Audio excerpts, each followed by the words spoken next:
Hi friends, మనం పప్పులోకి ఆనగ తెచ్చినప్పుడు సగం వేసి సగం అయితే వదిలేసాను అనమాట. పకోడీలో వేసి ట్రై చేద్దామని చెప్పేసి దానికోసం మిక్సింగ్ బౌల్ తీసుకొని అందులోనే ఆనగ తురుము అనేది యాడ్ చేసుకోవాలి. తర్వాత ఇందులోనే సన్నతన్న ఉల్లిపాయ ముక్కలు, పచ్చిమిరపకాయ ముక్కలు కూడా యాడ్ చేసుకొని ఇందులోనే కరివేపాకు కూడా యాడ్ చేసుకోవాలన్నమాట. ఇందులో ఒక కప్ వరకు శనగపిండి అయితే యాడ్ చేసుకొని 2-3 స్పూన్ల వరకు బియ్యం పిండి అయితే యాడ్ చేసుకోవాలి. ఉప్పు, కారం, పసుపు మన రుచి సరిపడా యాడ్ చేసుకొని వామ్ అనేది క్రష్ చేసి యాడ్ చేసుకోవాలన్నమాట. వామ్ మన డైజెషన్ బాగా హెల్ప్ అవుతుంది కదా. మొత్తం బాగా కలిసిలా కలిపేసుకోవాలి. వాటర్ ఏమి అవసరం పడదు.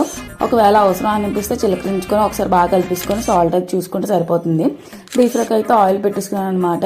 డీప్ ఫ్రైకి ఆయిల్ మరిగిపోయిన తర్వాత పకోడీలో వేసుకొని మంచి గోల్డెన్ కలర్ వచ్చేదాకా డీప్ ఫ్రై చేసుకోవాలి.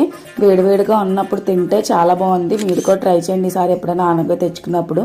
మీకు కనుక మా వీడియోస్ నచ్చినట్లయితే please like, share and subscribe మీకు సబ్బే యూట్యూబ్ ఛానల్. ఫాలో అవడం మర్చిపోకండి ఫ్రెండ్స్. ఒక లైక్ కొట్టండి. వెళ్ళిపోకుండా మంచి మంచి వీడియోస్ మేము ముందుకు వస్తూనే ఉంటాం. కొంచెం సపోర్ట్ చేసేయండి.